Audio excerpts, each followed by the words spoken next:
Membro Polícia Nacional Timor-Leste PNTL município Viqueque Hamutu Cruanu resinida voluntário entrega oficialmente atributo organização artes marciais no arte rituais ba comandante geral PNTL comissário Henrique da Costa hodi servide hol lealidade ba Estado no nação Timor-Leste. Comandante geral PNTL comissário Henrique da Costa expressa loronualo fulan dezembro riunruaronu recentolo e a place governo decide suspende a organização arte rituais no marciais nune membro PNTL hirak nebe envolve ania arte marciais no ritual entrega atributo nune dedica an ba servir povo no nação.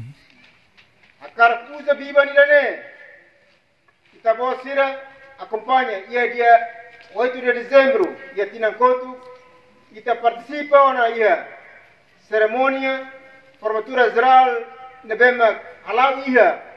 Palácio Governo dirige diretamente a Sua Excelência Primeiro-Ministro o membro do Governo Sira nebe ia cerimônia ne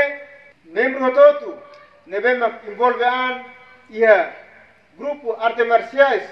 nebema Governo suspende não é mais grupo arte rituais nebema Governo suspende e gusuita atu servir dit ba itani instituição, servir dit ba itani rai dome Timor-Leste, atunune la bele cria filafali situação inseguro e itani rai nebema contribuir hosi ita nebema hanesan azente de Estado União. Comissário geral ne afirma antes ne membro PNTL husi ex-organização arte marciais no arte ritual husi município Likisa hamutu sanulu resin hitu entrega ulu kona serne atributo ba comando PNTL. Zona cerimônia integra atributo husi itania ex arte marciais sira husi PNTL Likisa Hamutu 16 pessoas não na ida